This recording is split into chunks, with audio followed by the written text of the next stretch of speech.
So, hello everyone. Welcome to another Zoom meeting and another podcast episode. If you're watching on YouTube or if you are listening on the podcast, you can find out more about what we do here, our online community on Facebook, how to get involved with the meetings, and paid private mentoring with myself if it's something that interests you on the website. And it's www.acimwithkeith.com. So, on with the meeting. As is almost always traditional, let's begin with some quotes from A Course in Miracles. And this one's from chapter 31. It is from section 5 and paragraph 14. The concept of the self has always been the great preoccupation of the world.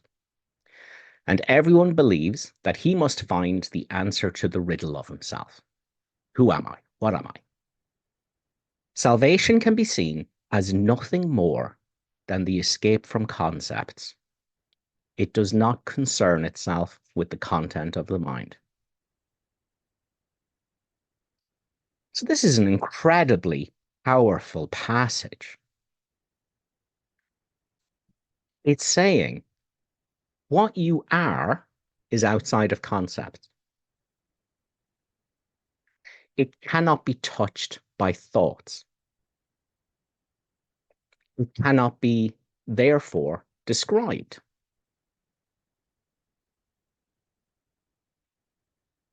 It is unlimited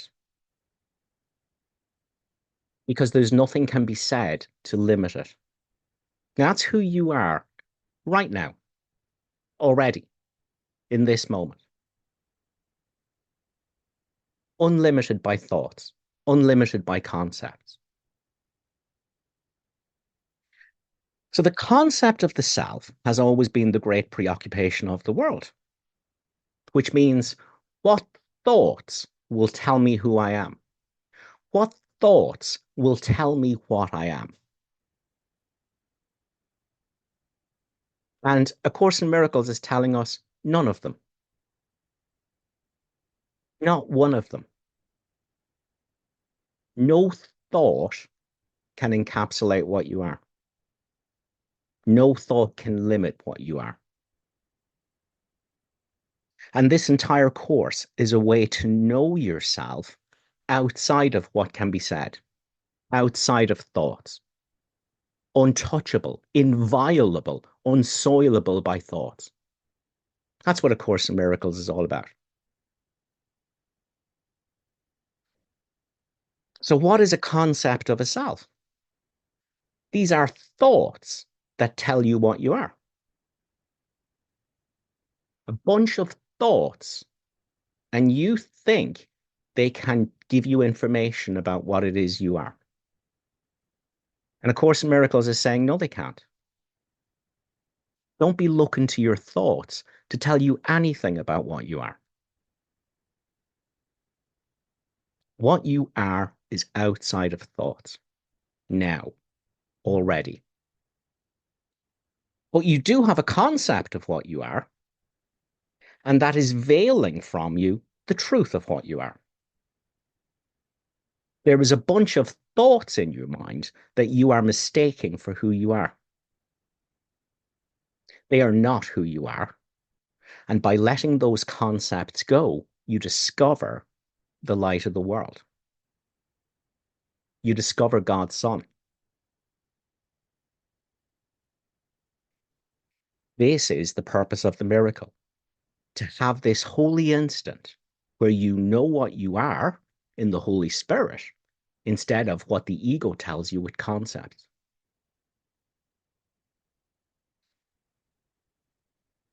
This is lesson 4.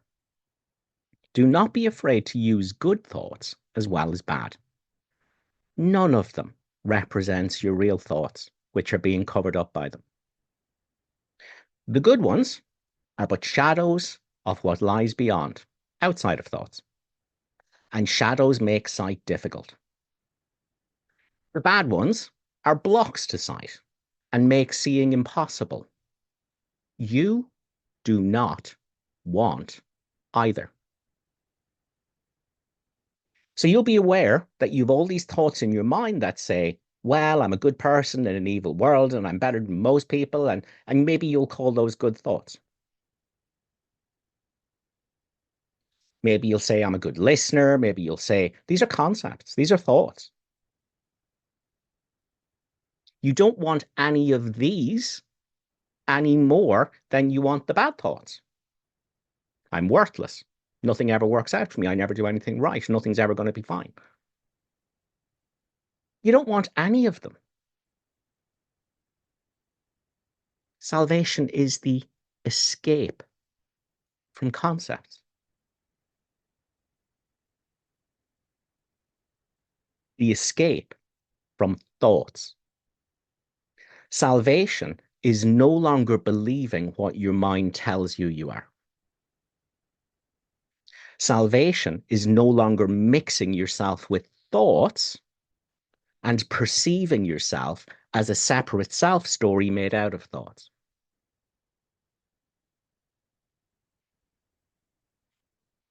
Lesson 52. My thoughts do not mean anything. Oh, how we skip over these statements in A Course in Miracles. My thoughts do not mean anything. I have no private thoughts. Private thoughts would require a separate self, an ego, a self apart from the whole of creation, with its own separate thoughts. This doesn't exist. The one who thinks the thoughts is just another thought. It's not you.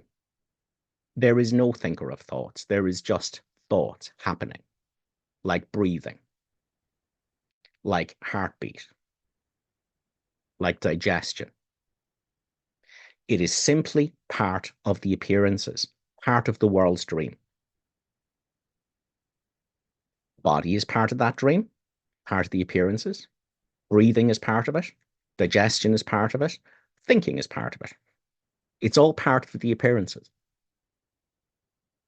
But it has nothing to do with you. There is no identity for you in the body, not in the physical body, and not in the psychological body.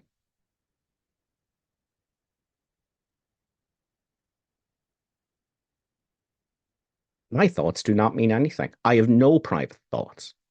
The one who has private thoughts is another thought. The self that isn't there. Course in Miracles tells us in darkness, you perceive a self that is not there. You assume someone is here thinking thoughts, and that's what you are. Well, it's not. That is your one problem. You think you are a self that isn't there. A self that is apart from all of creation that stands in judgment of it. That self doesn't exist. It is a bunch of thoughts you are confusing yourself for. And the miracle is how you undo that mixing of yourself with thoughts, with concepts, to know yourself outside of concepts where there's no problem.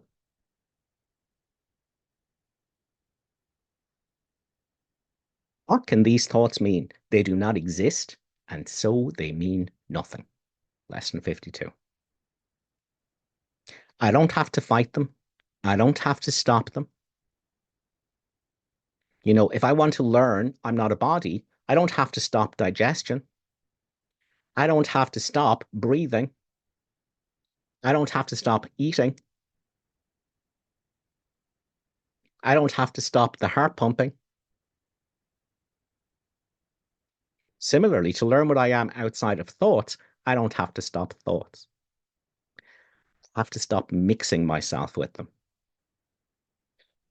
I have to untangle my identity from them. That's what the miracle is for.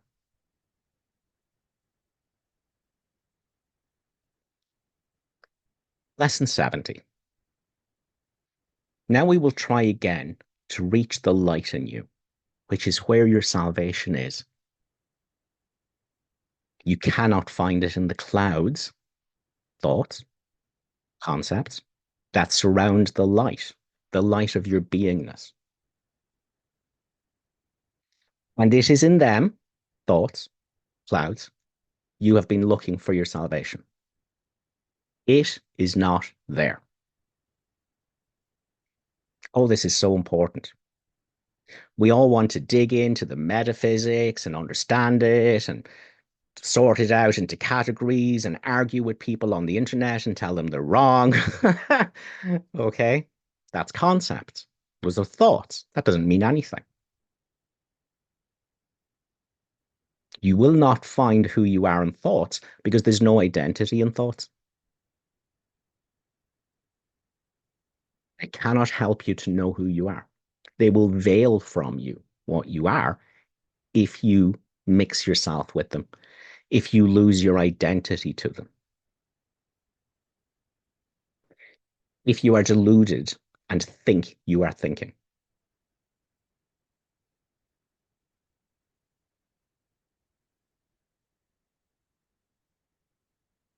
It is not there, this light that is you. It is past the clouds, thoughts, and in the light beyond. The light that is you is beyond all these clouds, thoughts, which mean nothing, which don't exist, which you're not really thinking, which are meaningless.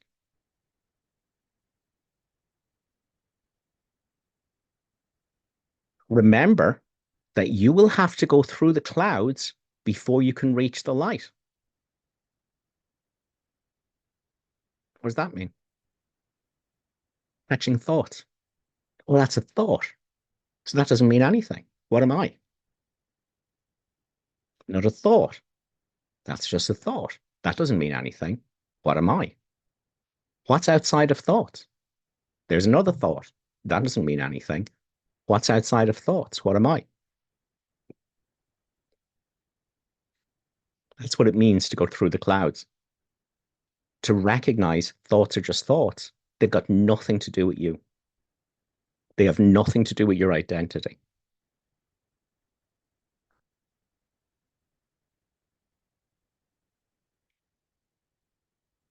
But remember also that you have never found anything in the cloud patterns, thoughts, you imagined that endured or that you wanted. Since all illusions of salvation have failed you, now we've just been told salvation is nothing more than the escape from thoughts. Knowing what you are, the thoughts can't touch. That is unsoilable by thoughts. That's what salvation is. So you're being told here, well, you've gone through all the gimmicks. You've went through all the nonsense. You've argued on the internet over your thoughts and criticized everyone else's. Are you done with the illusions of salvation? All of which have failed you, or you wouldn't be here.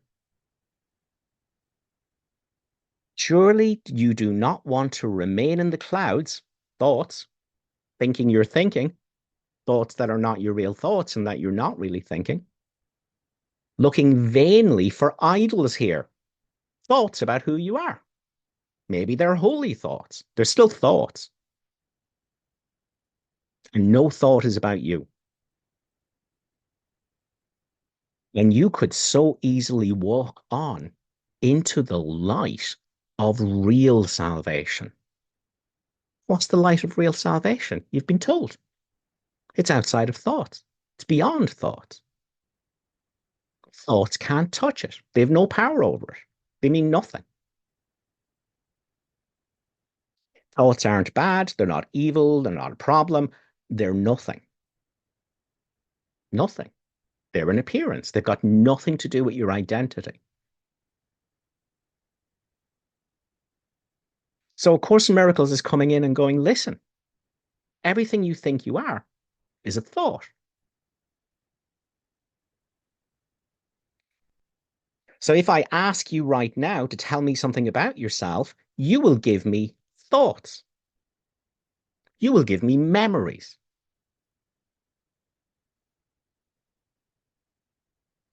I'll ask you, tell me something about yourself. You'll start telling me where you're from, where you were born, what you work at. Those are thoughts. Those are concepts. And they're all from the past. The self you have made out of thoughts, your self concept, which has nothing to do with what you are, that's the one problem you have: identification as an ego. The ego thought system that plays automatically in your mind, and you think, I'm the one that's having these thoughts, and these thoughts are about me. No, they're not. No thought is about you.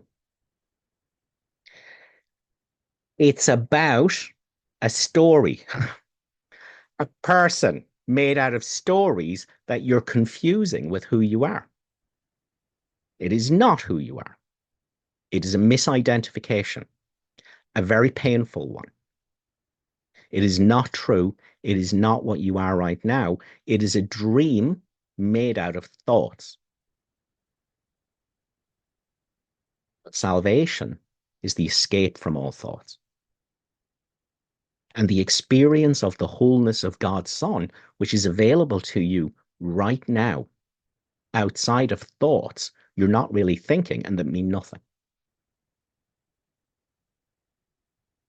And when you discover this place in you, which is already here, there's still thoughts, but they don't matter. You'll never discover what you are by fighting thoughts, because what you are can't fight anything. It cannot oppose anything. It cannot hold the idea that there's something wrong with anything, because that's a thought. It can't fixate. It simply is.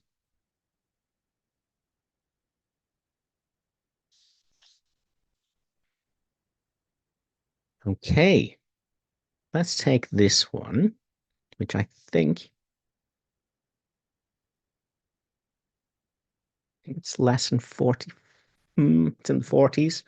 Um, Try to reach down into your mind to a place of real safety. You will recognize that you have reached it if you feel a sense of deep peace, however briefly. Let go all the trivial things that churn and bubble on the surface of your mind. Thoughts, meaningless thoughts. And reach down and below them to the kingdom of heaven. There is a place in you where there is perfect peace. There is a place in you where nothing is impossible. There is a place in you where the strength of God abides. You will never find this place as long as you think you're thinking. Prison is made of thoughts. That's why salvation can be seen as nothing more than the escape from identification with thoughts. You cannot think your way out of a prison made of thoughts. But you can forgive your way out of it, which can completely undo all identifications with thoughts.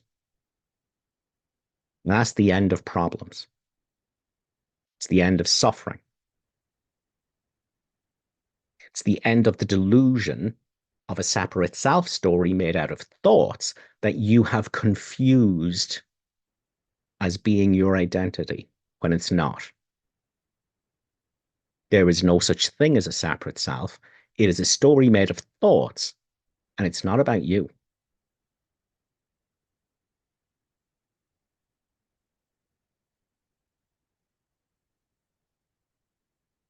What you are is this presence where there's no thoughts.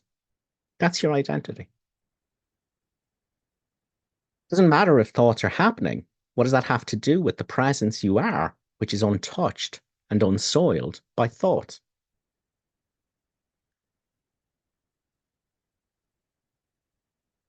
Course in Miracles says there's only one problem. You're identified with a big bunch of thoughts in your mind about what you are, and you're suffering because of that. But the suffering is imaginary because the one who suffers is a story. It's not what you are. You are presence outside of thought. That's the light in you. Beyond the clouds, thoughts.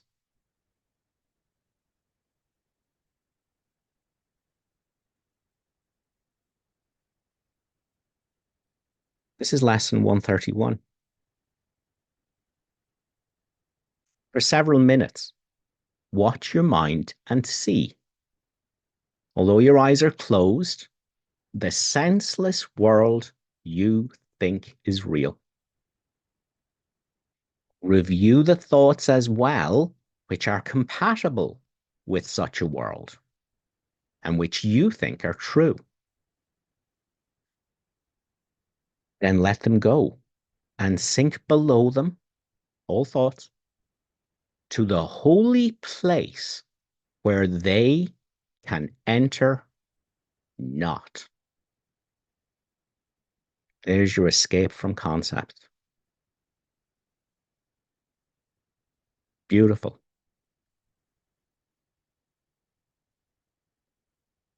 Let's read that again. Let them go, which means stop identifying with them, stop getting involved in them, stop believing them, stop thinking you're thinking them, and sink below them to the holy place where they can enter not. There is a door beneath them, your thoughts, in your mind, which you could not completely lock to hide what lies beyond. The memory of who you really are in the Holy Spirit. That's what's beyond thoughts. That's the mind where thoughts can enter not. The mind that's you. Because your identity as an ego, a separate self, is a pure delusion.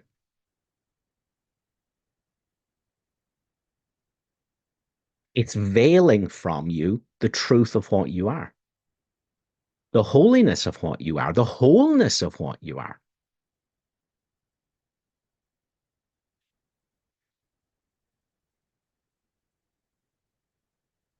There is a door beneath them in your mind, which you could not completely lock to hide what lies beyond thoughts. Seek for that door and find it. But before you try to open it, remind yourself, no one can fail who seeks to reach the truth. And it is this request you make today. Nothing but this has any meaning now. Understand this well. This is the only meaningful thing you can do in your life right now, is discover what you are outside of thoughts. That's what's being said here. This is the most important thing for you to taste the truth of what you are that thoughts cannot touch. Because that's the end of suffering. Suffering requires thoughts. It requires misidentifying with thoughts as a self that doesn't exist and has problems made out of thoughts. The whole thing's made up. The self you made out of thoughts is not the Son of God. Therefore, this self does not exist at all, and nothing it thinks or does means anything. It is neither bad nor good. It is unreal and nothing more than that. Lesson 93.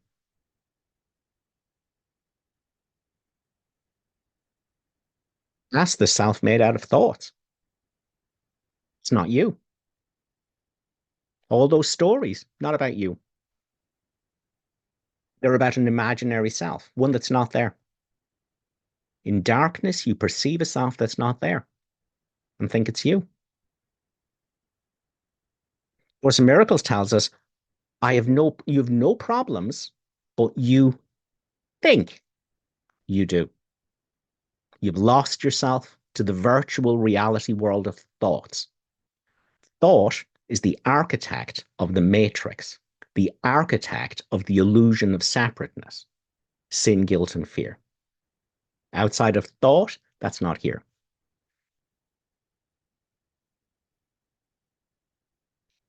Nothing but this, discovering what you are outside of thoughts, has any meaning now. No other goal is valued now nor sought. Nothing before this door you really want, and only what lies past it do you seek.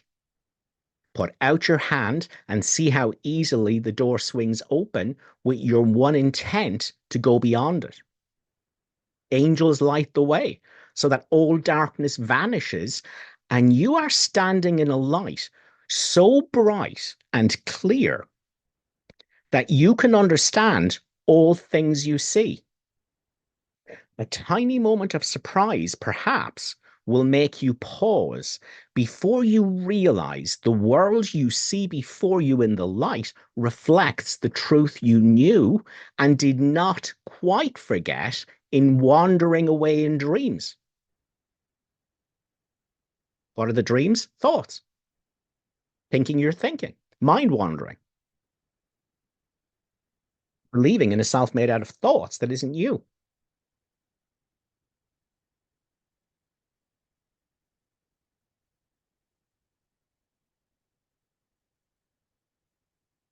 Outside of thoughts, all darkness vanishes, and you are standing in a light so bright and clear that you can understand all things you see.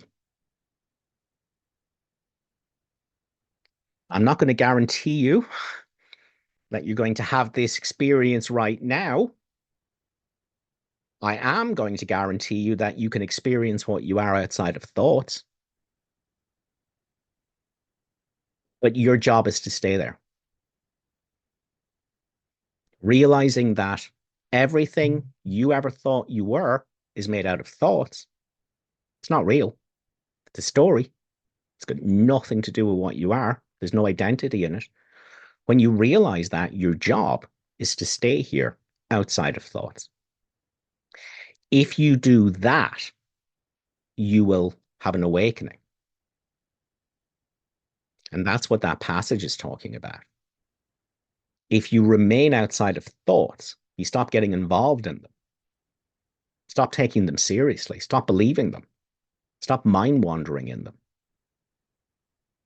If you stay here, you will awaken. An awakening is that what you are outside of thoughts is what everything is. That's what that passage is saying.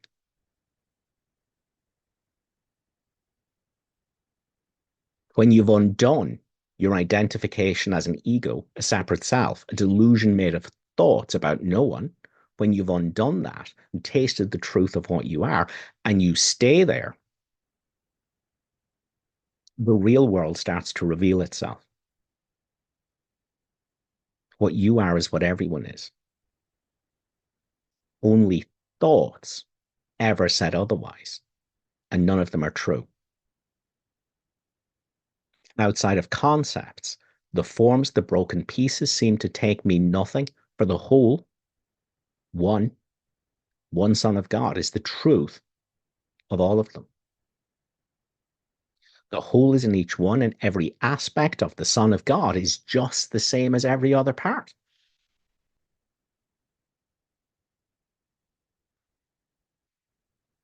Only thoughts say otherwise. But when you've undone your identification with thoughts, when you're no longer confusing what you are with a bunch of thoughts that you thought was you, what you are is plainly the truth of what everyone is. And that experience is love.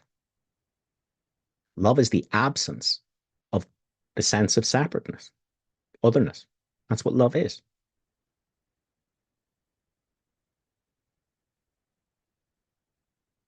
So again, that may not be your experience today. For some of you, it might. But as we take you to the experience of what, to the holy place, that thoughts can enter not to create imaginary problems. If I take you here today, if you're guided here, because I can only point to it, I can't tell you anything about it. There's nothing can be said about it. Otherwise, I'm back in the wrong mind. The mind that knows nothing about what's outside of thoughts. But if I point you here and you find yourself here, and if you stay here, you will awaken. The real world, all the perceptual filters of self and other and good and bad and right and wrong and near and far, they all start falling. And it's stunning.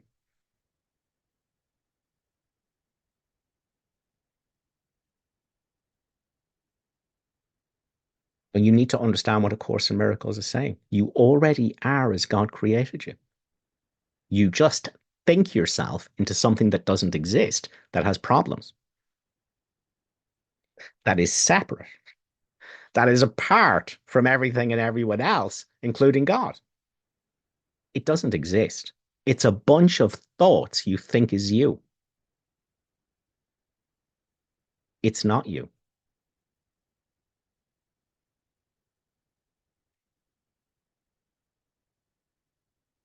Salvation. Escape from thoughts.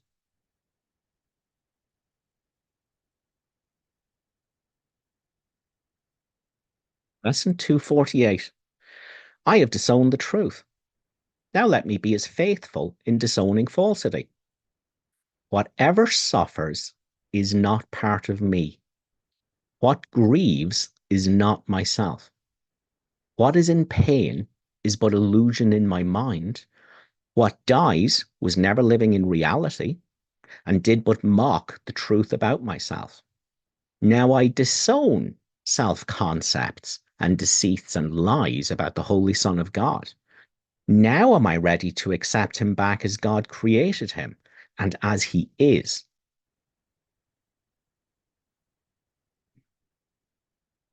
You've dressed yourself in thoughts.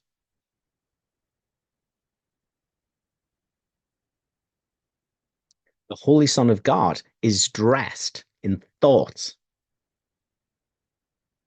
and thinks the thoughts tell him something about what he is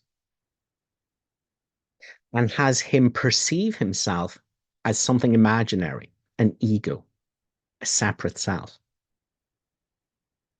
an identity made of thoughts. And the suffering's excruciating. But the Course is saying suffering arises on behalf of a self that's not there. Death comes to a self that was never born and doesn't exist. It's an idea in your mind. It's a thought about what you are that isn't you.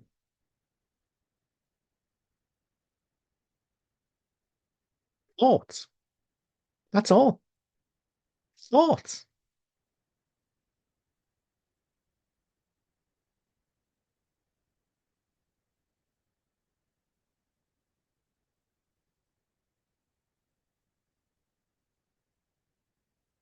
Now I'm ready to accept him back. Myself, capital S self. Now I'm ready to disown self-concepts. I'm ready to let go of all thoughts that try to tell me what I am. I'm good. I'm bad. I'm guilty. I'm sick. I'm dying. Lies. Lies. Those thoughts don't apply to you. They apply to a story, something that doesn't exist. No thought touches the holy place that is you. If you're believing a thought, you don't know the holy place that you are. If you think any thought is about you, you're insane. You think you're something that doesn't exist.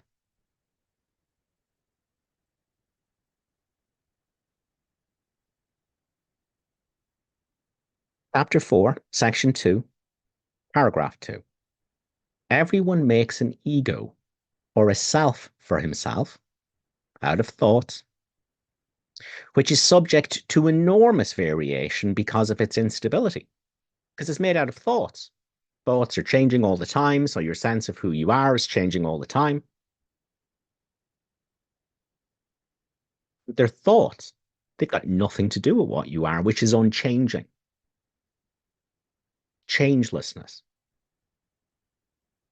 The holy place that thought can't change.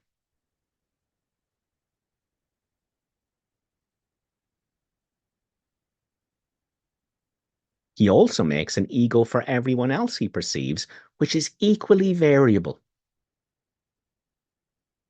So I make a self for myself out of thoughts, and I believe this is what I am, and I suffer.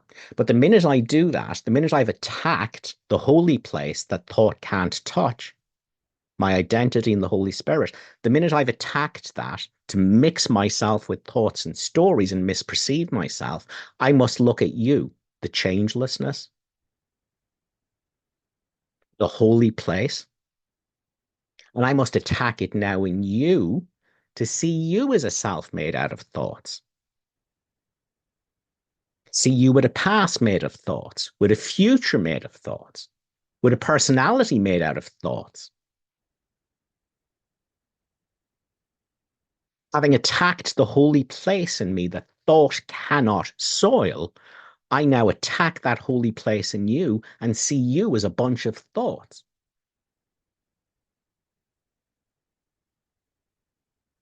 A guilty, damned, inadequate thing, like I believe about myself. Neither of those selves are true. Only the holy place is true. It is the quiet center that's everywhere. Everything else is a virtual reality world of thoughts that mean nothing, that have got nothing to do with the identity of God's Son.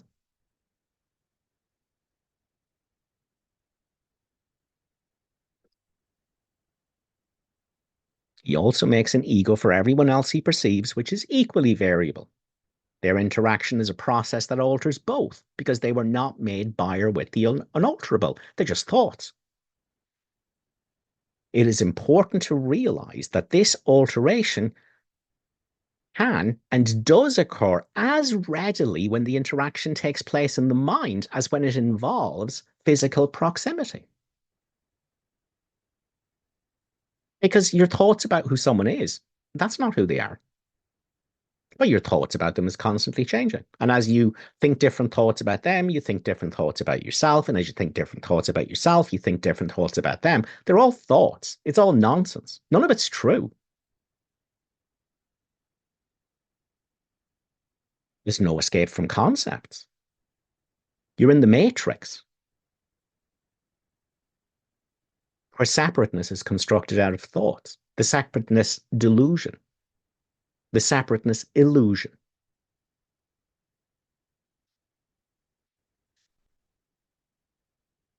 Thinking about another ego is as effective in changing relative perception as is physical interaction. Because you're not interacting with the person, what they are, you're interacting with your thoughts about them. Doesn't matter whether the person is there or not. You're not seeing what they are. You're not seeing the holy place outside of thoughts. All you're seeing is your thoughts about who they are, all of which are wrong. You're not connecting with anyone. You're interacting with your thoughts about what they are as if that's real. It's not. It's your delusion.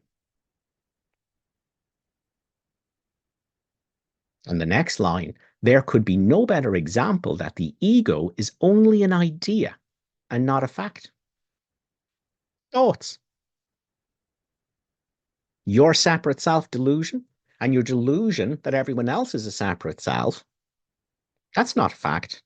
That's thoughts. That's your ideas. It's not there. It's not what the world is. It's not what you are. They're thoughts. They mean nothing. Nothing.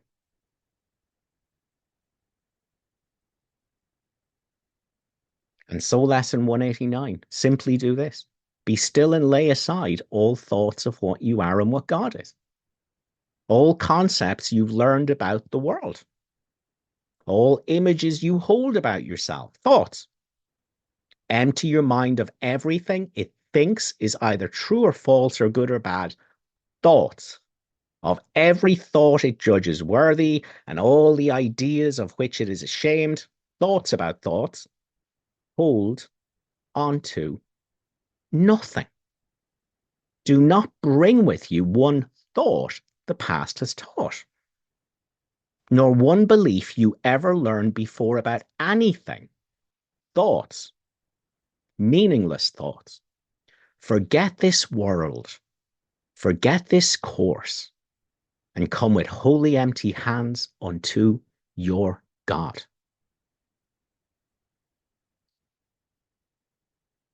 Escape from thoughts. Discover what you are, no thought can touch. The holy place thought can enter not. That's what you are. And when you discover what you are, it is shining as the truth of everything you look on. And that's the beginning of the real world unveiling itself to you. There is no you as a separate self. That's a story in your mind about no one. It's a bunch of thoughts you are confusing for your identity. It has nothing to do with you. You don't have to stop them. You don't have to fight them. You don't have to change them. You have to look at them. You have to go through the clouds. You got to go there. They're just thoughts. What does that have to do with me?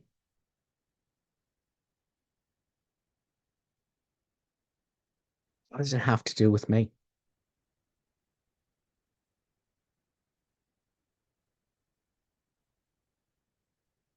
Until you understand what these workbook lessons and text passages are training you to do to get out of thought identification, A Course in Miracles makes no sense. Problem is that you'll stay identifying with thoughts, thinking you're thinking, believing in a self that doesn't exist. And now you're going to try and do forgiveness as a self that doesn't exist. You're going to try and help your brother, whose only problem, like yours, is that he thinks he's a self that can have problems. And here you are, identified as an illusion of yourself, thinking you're thinking, identifying with thoughts, and you think you can do something to help your brother.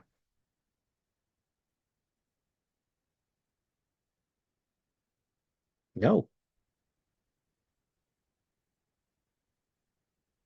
no. This is what purifying the mind is. Miracles are everyone's right, but purification is necessary first. What are you purifying? Thoughts. What's separateness? A thought. What's guilt? Thought. None of them are true. None of them have anything to do with you. Your reality is outside of thoughts, and it's already here. Now, you will veil it from yourself if you think you're thinking, if you're believing your thoughts. If you think your thoughts are making a powerful contribution to the truth and make it what it is, they do not. Every thought you have is veiling your reality from you when you think you're thinking it. They are nothing. You don't want the good ones or the bad ones. You want the memory of what you are in the holy place, that thought can enter not.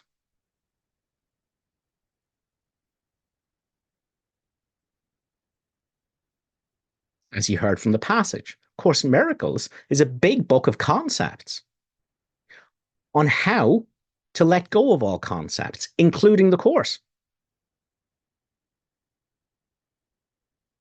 That's the important line there. Forget this Course. They were just thoughts introduced into the world of thoughts you thought you were in order to guide you to the border between thought identity and identity outside of thoughts.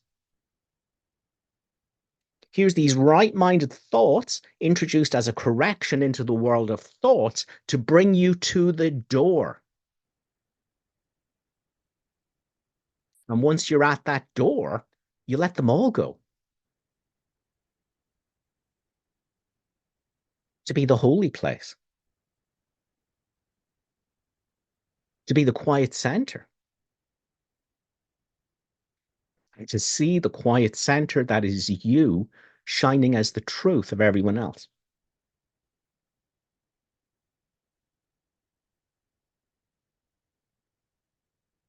That's what A Course in Miracles is about. So outside of thoughts, there's no separateness, there's no guilt, there's no problem. And A Course in Miracles says you've one problem. No matter what you think your problem is, you've only got one, and there's one solution to all the problems you might think you have, because there's only one. You think you're a self made out of thoughts. You're believing your thoughts. You're identified with thoughts. You're taking them seriously. You're not in the holy place that thought can enter not. That's your problem. And there's one solution to every problem, the miracle. What's the miracle going to do for me? It's going to end my identification with thoughts and restore to me that there's no problem here. It was made of thoughts. And the one who had the problem was another thought. Once I undo my identification with thoughts, presence is here. There's no problem here. All is well.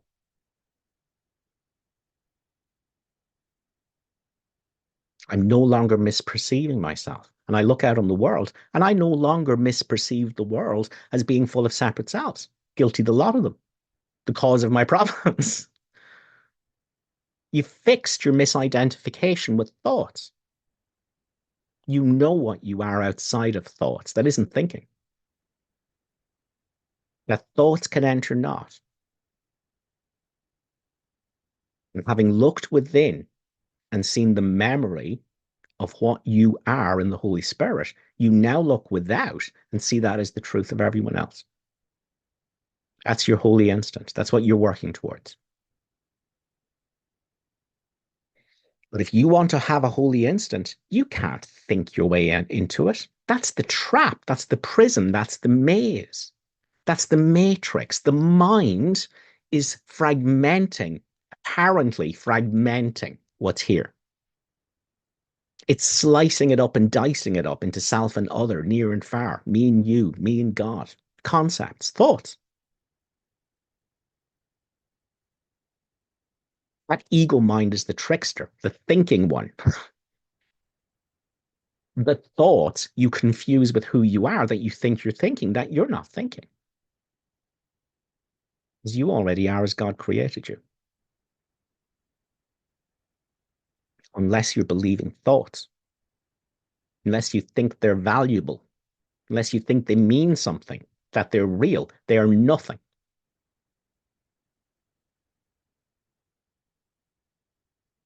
And the problem with thoughts is that if you believe one, you're going to believe all the thoughts that come afterwards.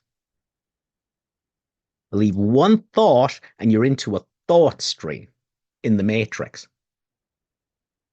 You'll forget the holy place that thought can enter not. You'll misperceive yourself as a self that doesn't exist, that can have problems. And that's now blaming all the other separate selves that don't exist for being the cause of your problem. You're in the matrix.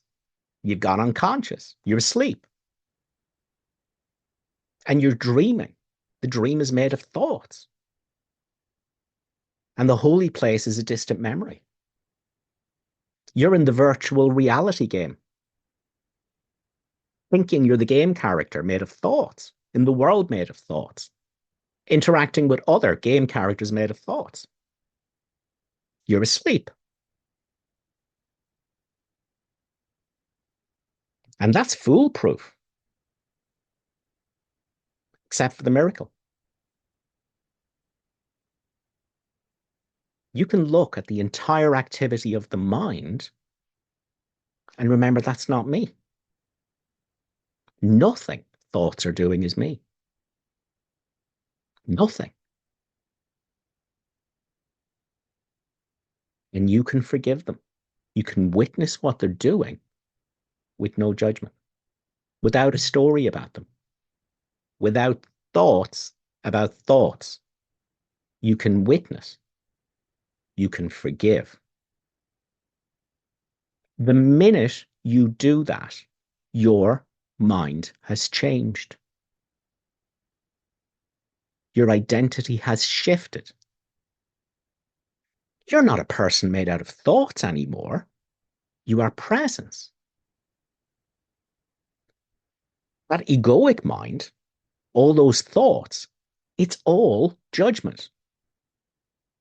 It's all labels.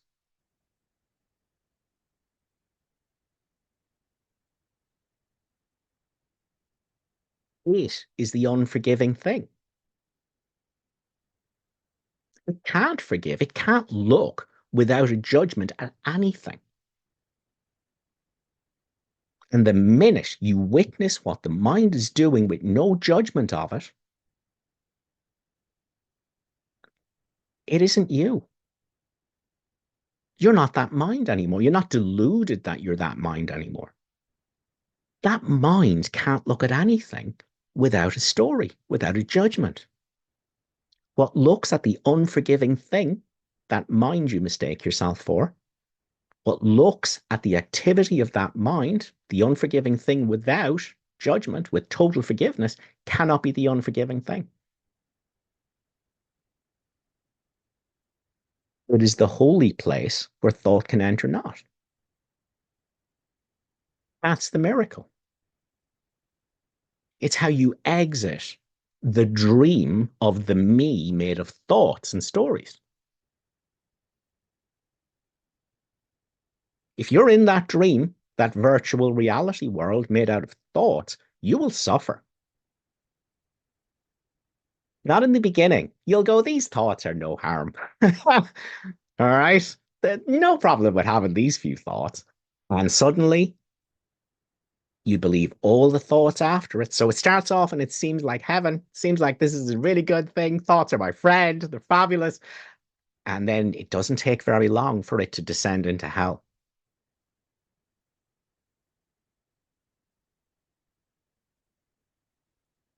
It always descends into hell. It always becomes painful. Always. And thank God we have a miracle. I can look at the entire activity of what the mind is doing and release all doing, release all judgment, and simply witness what the mind is doing with total forgiveness. No thoughts about the thoughts that are going on.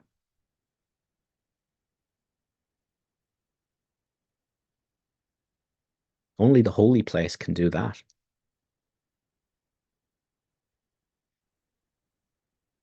That's how you remember what you are. And that's how you remember what your brother is, because it's one, it's not two. One presence in the Holy Spirit is the truth of what everything and everyone is. There's another interpretation. If you dive into thoughts and dress yourself in thoughts of what you are, you that no thought can limit, but you dress yourself in it and you misperceive yourself, you take on an imaginary, painful limitation of yourself, and then you look out and you see your brother like yourself.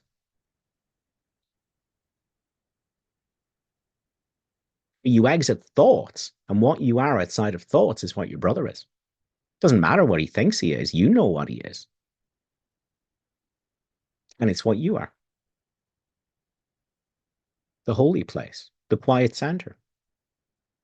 And from here, at the level of the dream, everything you say and do will be kind and loving and helpful and effective.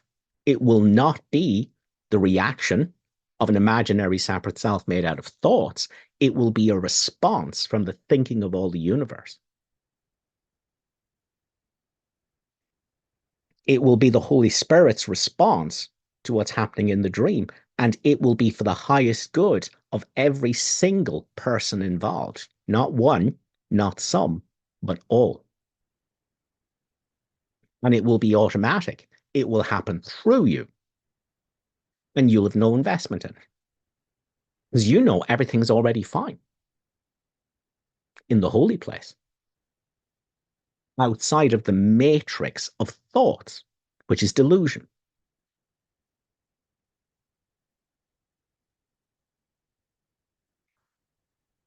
Let's finish these quotes with this one.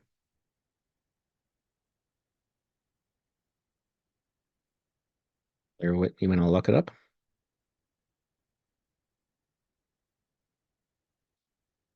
It's from chapter 23, section 2, paragraph 22.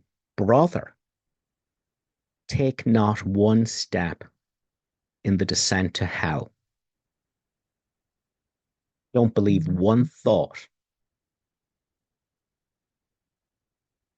For having taken one, you will not recognize the rest for what they are, and they will follow. Attack in any form has placed your foot upon the twisted stairway that leads from heaven. Yet any instant, it is possible to have all this undone. How can you know whether you chose the stairs to heaven or the way to hell? Quite easily. How do you feel? Is peace in your awareness? Are you certain which way to go? And are you sure the goal of heaven can be reached? If not, you walk alone as an imaginary separate self made out of thoughts. You don't know the quiet place you are that everyone is. You think you're a self apart from that with opinions on it. But you're not. That self doesn't exist. It's a story in your mind. It's got nothing to do with you. Okay, so I asked for some volunteers in advance. And so, Joanna, you're coming up as first for me. So, Linda, would you invite Joanna to take herself off mute? Yes. Okay. Did you see it, Joanna? Yes. Perfect, Joanna. So, Joanna, lesson 8. The one wholly true thought we can hold about the past is that it's not here now. And when you think you're thinking about the past and the future, which are illusions, because they're thoughts. Time doesn't exist, it's thought. Um, your mind's actually blank because it's not really thinking about anything. So we spend most of our day thinking we're thinking. But we're not, because the one who's thinking doesn't exist. The one who's thinking is another thought made out of the same stuff as the thought.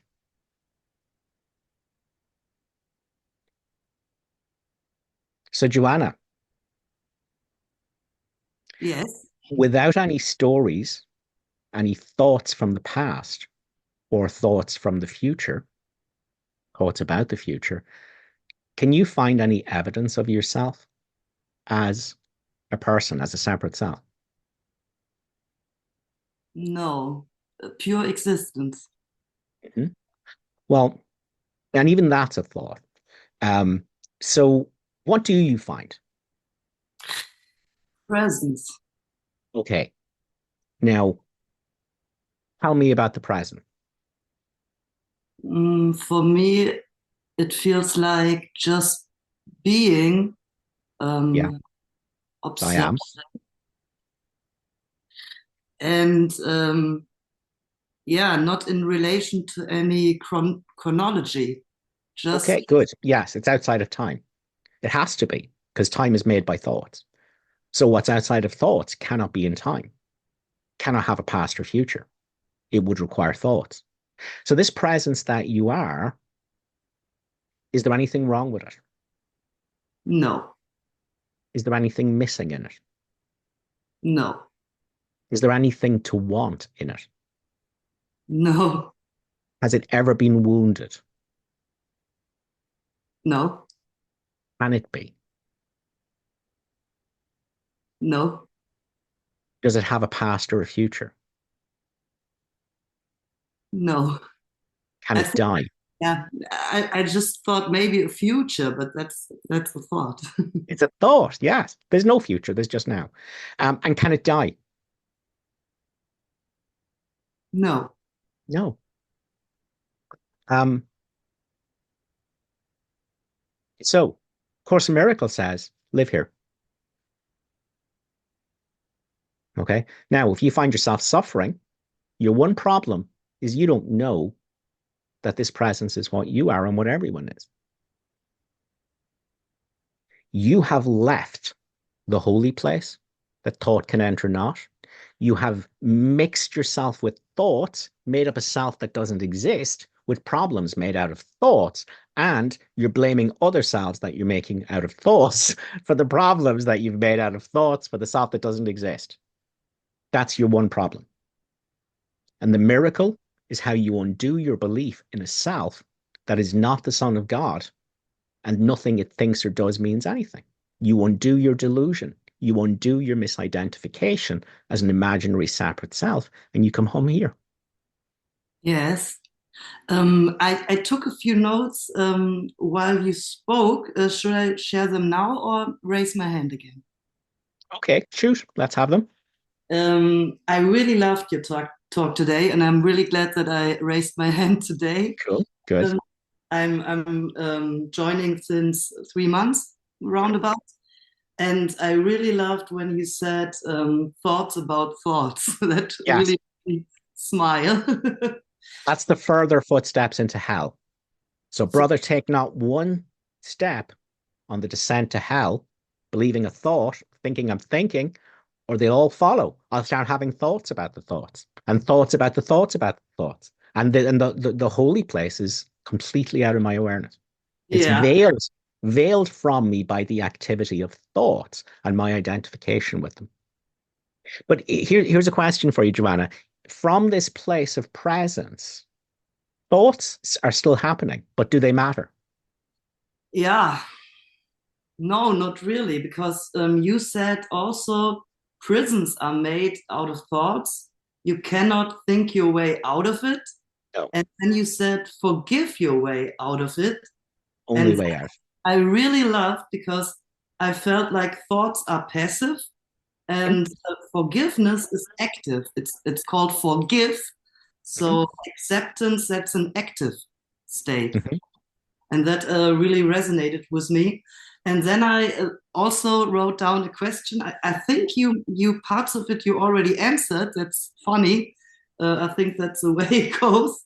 I wrote down sometimes I wonder if our fate or problem or opportunity, however you see it, is to understand that yes, the root of all our problems is separateness, but because we are separate with bodies and thoughts by birth, it is also our chance to discover it in all its shades and maybe to create something helpful like you do, or at least find a way to spread a little peace or happiness. Is that so, or is it rather doing nothing?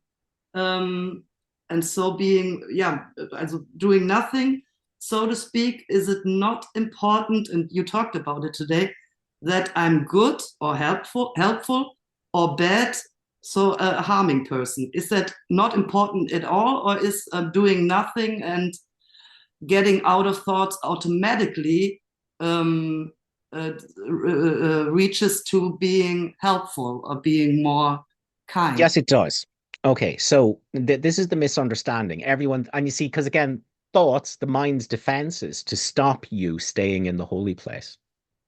Yes. Thoughts will say, if you do this, you're going to be a bad person. You're not going to help people anymore. You're not going to be any use to anyone. Thoughts will do that. They're all lies. They're just thoughts. Thoughts don't mean anything, right? Yeah. But that's very common for those thoughts to come in. That's got nothing to do with reality.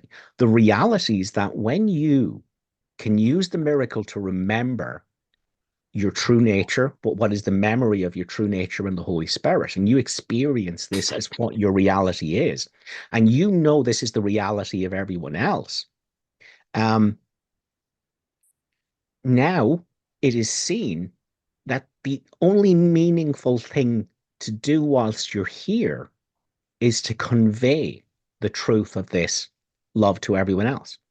which doesn't mean you go proselytizing them and sort of trying to convert them to A Course in Miracles. That's the egos do that. But when you connect with the truth of what you are and you know it's what everyone else is, then it doesn't, in your every encounter with someone, the the person that's checking out your groceries, your shopping, um, the person in the shop where you go in to buy the paper, family members, it's that this understanding, this knowing of what you are outside of thoughts, which is what everyone is. Um, the only meaningful thing to do in life is to, by your expression of love, um, share this with everyone. So, whilst we think we are a self made out of thoughts that doesn't exist, we're busy with special love and special hate, grasping and grievances. We're trying to manipulate the world, to use the world in service of becoming someone. But when we discover what we are is in service to the world. Yes. Um, I And also, that, just to finish on that, that could be art, yes, that could be storytelling, yes, that could be having a conversation with someone who just needs the connection. That could be being a listening ear. That could be anything. Okay, but that will take care of itself automatically because the imaginary will of a separate self made out of thoughts has been removed from the equation. It was just thoughts, bundle yes, of thoughts you were confusing with yourself.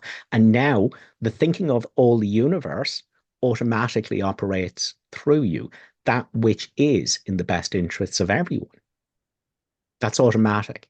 We only have to get rid of the false identity, the separate will, the imaginary separate self made out of thoughts, and the thinking of all the universe operates through you. So whatever this dream figure is meant to do within the dream takes care of itself. I don't have to worry about that. That will be automatic from this place outside of thoughts, the holy place that sees the holy place everywhere. That is what I am. Go ahead. yes, So you had another question? yes. Isn't it that we need the ego, body, or thoughts, separateness to really value the light, peace, oneness? Without the No, journey of suffering, it wouldn't be so sweet to experience the absence of it. no. The first thing you need to understand is that the belief in separateness was a senseless journey, a pointless journey.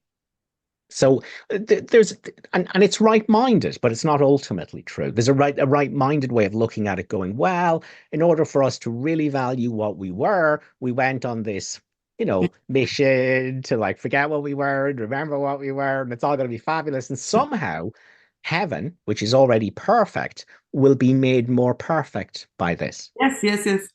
Okay, but heaven is already perfect. It is a state of perfect oneness, and the awareness of nothing else within it or without it.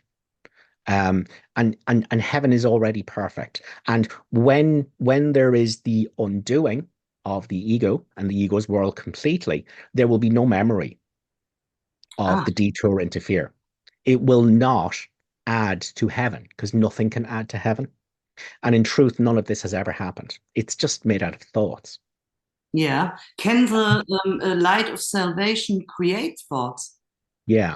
Now, so ultimately, what we can say is that on this on this imaginary journey back to what we've always been, we do learn by contrast. Yeah. So I notice that when I get involved in thoughts and think I'm a self made out of thoughts that's lacking in needing and wanting and making selves out of it for everyone else and blaming them for my suffering, which is caused purely by my own decision not to be in the holy place, that's suffering. But I learn that if I use forgiveness, the miracle, to undo identification with thoughts and come home to the holy place and see it as the truth of my brother, I learn that suffering ends. So we do, on the journey, we do learn by extremes, by comparisons. One is painful, the other is not. But Yeah. that's just part of the dream. Ultimately, outside of the dream, none of this has meant anything. Sometimes, when we speak about the ego, I feel bad or I pity or I have feelings for the ego because I have the feeling like Yeah, but there's no such thing as the ego. There's just thoughts. that's important because otherwise I want to defend the ego because it's seen as There's the. nobody there. But there's nobody there. There's just thoughts. And then you could say, I feel bad for thoughts. Yes. Which is silly, isn't it?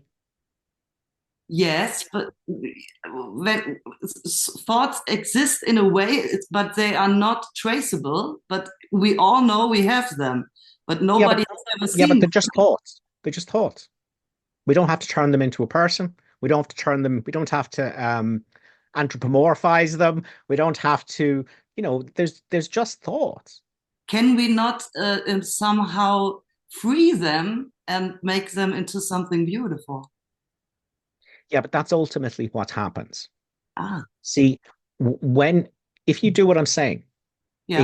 if if you stay here outside of thoughts, and when you're not here, get back here through forgiveness and remember who you are and share it with your brother. If you keep doing that, you'll awaken and you'll discover that what you are, well, let me put it this way. Everything you thought you were, which is feelings and memories and sensations and thoughts, you discover that all of that is made out of what you are. You are that which is appearing as all the dream without ever ceasing to be itself. That's what you discover in the holy place. So they are part of us, but not the whole. They are an appearance of what you are, but there's no identity in the appearances. Yes, that's beautiful. Okay. Everything is an appearance of what you are, but there's no identity in the appearances. So everywhere you look is what you are, not the appearance. The appearance is an appearance of what you are. The forms, the broken pieces seem to take mean nothing. Thoughts, feelings, sensations, stories, bodies, oceans, worlds. The forms, the broken pieces seem to take mean nothing, but the whole is in each one. That's so beautiful. You One know, presence, yeah. one holy place, one quiet center. Everywhere you look, you are that holy place. There's Do, no separation. do you have sometimes the feeling since you found a way to, yeah, awaken and free yourself that you are glad that you are appearing as Keith, that you enjoy it more?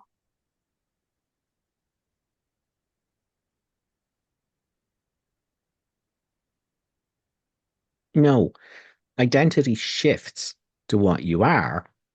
Um, and then the expression of the body and speaking and thoughts and interaction with people, that's just an echo. It's an echo of what you are. It is the reflection of knowing what you are in the dream. But there's no identity in any of that. The identity is outside of thoughts. Because I am so happy to be the appearance of Keith. What is that? It's a thought. You've taken your first step on the stairway to hell, and you will not recognize the rest of the steps for what they are. Does that make sense? So much. And Okay. one last thing, do you sometimes have the feeling that um, you are afraid? I think you don't have it, but I have it. That I'm afraid that I will be gone, just vanished, just swallowed, and there is a sensation of I want to rescue myself. You're trying to rescue something that isn't there. Yeah, You see, how could you be afraid of losing something that was never there? There's just a bunch of thoughts. true. There is no identity there. There is no one thinking them. They're just thoughts. They don't mean anything. There is no separate self. So Wow. again, right now in this moment, if you don't start going to thoughts, is there any evidence of you as a separate self? My body. Is that you? I have no other indication for me but my body. Close your eyes. Is there anything to what we call the body other than a collection of sensations? No. Okay. Now, that collection of sensations, is there any evidence that it's you apart from a thought that says it is? Without that thought, is there any evidence that collection of sensations is you? No. So again, it's not you. That's just another thought. It is, Presence you know, doesn't have a body. but right now it appears for me still, I really get what you're saying, but it still appears I'm talking to you. You are responding to something I say. Is that, Yeah, yeah, that's a thought. Um, all that's happening here is talking. true. The one who's talking is a story in your mind about no one. So call to mind the presence that's the truth of who you are. As you're talking with me, does presence stop being presence and start becoming talking, or is presence always here? Always there. Talking happens all by itself. Okay, presence isn't doing anything. So that's why all you have to do is know what you are outside of thoughts, and doing and speaking and working and looking after people, all that takes care of itself. It doesn't require thought. It happens automatically. Thought is totally superfluous, unnecessary to any of that. Course in Miracles wants you to live without going into thoughts, without losing your identity to them, without thinking you're the thinker of them. A Course in Miracles wants you to live here in the holy place. And from here, everything takes care of itself automatically at the level of the dream. That's now, I'm not saying you're going to jump there tomorrow, but you need to know that's where we're going. I love Oh, it. I love it. yeah, perfect. Thanks, Joanna. We better move on. Sally Quinn. So Linda, would you invite Sally to unmute herself? I am Thank you. unmuted. Hello, Sally. How did you get on? Hello. I'm sorry? How have you been getting on today?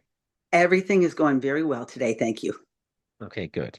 And if in this moment you were to allow all the activity of your mind that's pretending to be you to be exactly as it is, if you were to end all pushing and pulling on thoughts and let them do whatever they want to do in this moment, just give it permission to be exactly as it is.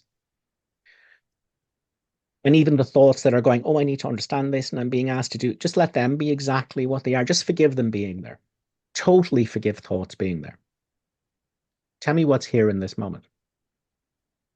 Just watching the thoughts, just watching. And A what is watcher. watching the thoughts? Is that separate from you? No, that's me. I'm the watcher of the Okay. thoughts.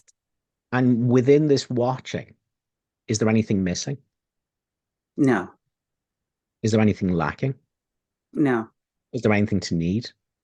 no, Has it ever been wounded? no, Can it be? no, Can it die? no, Does it have a past or future? no. This is who you are. This is the holy place. Stay here. Live from here. And when you're not here, that's the only problem that you have. And you use a miracle, which you've just done by forgiving thoughts that pretend to be you. You come back here and you live from here. And everything's automatic from here. It's a constant reminder to myself. What does this have to do with me? And just watch, just watch. I tell myself, just watch. Yeah. And For as long as you forget the holy place that thought can enter not, for as long as you can veil it from yourself with thought identifications, the only problem that you can have, we have a miracle. That's why it's a course in miracles. It's not their miracle. It's not our miracle. It's miracles. You're going to keep having to rescue yourself from mixing yourself with thoughts and thinking you're a self that can suffer and that can be a victim. And you have a miracle which looks at everything the mind is doing totally surrenders to it, stops all fighting with it, all pushing and pulling on it. Let it be exactly what it is. Let me witness it with no thoughts about it, and you're home. Yeah. Stay here. Stay here. Okay, that's the practice of A Course in Miracles. This is the practice of A Course in Miracles. Don't believe thoughts. Don't get involved with them. Don't believe them. Don't believe anything they tell you about who you are. They're all wrong. Thoughts can tell you nothing about what you are because what you are is outside of thoughts. It's not an object. It's not a thought, but it's always here. It's only ever veiled by mixing yourself with thoughts and thinking that you're thinking them, but that's a delusion. There is no one thinking thoughts. You are always the holy place, and so is everyone else. Yeah, I so understand the concepts. It's the practice, and I know it's just an ongoing Did you practice. feel did you feel there was something lacking about your experience of the truth of who you are there? Not at all. No, no. Okay, so is there any problem? And in your experience of who you are, is this like a shock, or is this something you felt on some level all the time? Yeah, I felt on some level all the time. That's what the Course was I'm saying today. visiting. I'm visiting something that's there. I Yeah, don't realize. I don't realize it's there. yeah. So it's always been here, and it has been apparent when you were in nature and seeing something awesome that interrupted the thought stream. There was this sense of peace and equanimity and inspiration which arrived. Now you know why. Because there was a gap in the thought stream. Because you felt the holy place in you that thought can enter not. Any of the peak experiences in your life, the things that are memorable because the thought made identity wasn't there at the time. There was this holy place present. Afterwards, you insert the idea of a separate self that had the experience, but the reason there was this experience of expansiveness and peace and inspiration was because that actual thought made identity wasn't there at the time. There was a gap in the thought stream, and the truth of your nature shone forwards. It's always here. It's only ever veiled by identifying with thoughts, but you're never anything other than the holy place. When you think you're thinking, when you're involved in thoughts, when you're believing the stories that they're wielding, then you're just deluded about what you are because you are the holy place. Does that make sense? It does. It does. And I start thinking, and I catch myself, and I say, "Oh, you're Yes. thinking again. No, Oh, no, you're no. thinking But again." again, in the beginning, that's just a matter of catching that and going through the clouds. Oh, that's just a thought. That's just another thought. Doesn't mean anything. It's just a thought. Okay, that's the practice. That's going through the clouds. That's what lesson 70 is saying. It's catching where there's the trap for you to think you're thinking this thought, that this is your opinion on the holy place. No, it's not. You don't have opinions. You are the holy place. Okay, you just have to catch thoughts and learn how to not go unconscious to them. You just go, oh, that's just thoughts. But what does that have to do with the place outside of thoughts? Yeah. Live them here. Spend your Right. day noticing when you have started drowning in thoughts and stories about who you are, this imaginary separate self that's lacking and needing and wanting and has a victimized past and a frightening future. Stories, nonsense, nothing to do with you. Forgive all the activity of the mind. Don't try and think your way out of it. Totally forgive the activity of the mind. And Okay. presence is here. The holy place is here. And it's what everyone is. It's what's appearing as everything and everyone. I love it. And if you stay here, and this is the challenge, stay here, because some fear is going to come up, because thoughts will say, no, if you stay here, you'll die. Everything you think is valuable of yourself will be gone. No, you will discover something awesome that I can't even put into words. Yeah, I think Ken Wapnick said that it's good to kind of always be uncomfortable, in an uncomfortable state, like you're not, you're just trying to I don't know how to, I don't know exactly Well, what. I think he meant that in a different context. But here's the question for you. Is presence ever uncomfortable? No, no, no, not at all. The Not only at all. But, thoughts you are know, uncomfortable. Only Sally gets identification with uncomfortable thoughts. and then she says, whoa, whoa, try and get in touch with presence again. Yeah, no, no, no, no. Don't you see? You see, the thinker can't access presence. Okay. All you can do is witness all thoughts with no judgment on them to experience what it is where there's no thought, which is a totally unconditioned, unbound consciousness. Thought has no power here. This is totally unbound, totally unlimited. Yeah. You see, but the only way home here, you see, you can't go, oh, let me, the thinker of thoughts, do something. No, you have to witness all thoughts because they're not you with total forgiveness of them. Yeah. Okay. And now the holy place where thoughts can enter not, where they have never entered, where they can never enter, totally unbound, totally free, totally limitless, is here as the truth of what you are and what everyone is. Live from here.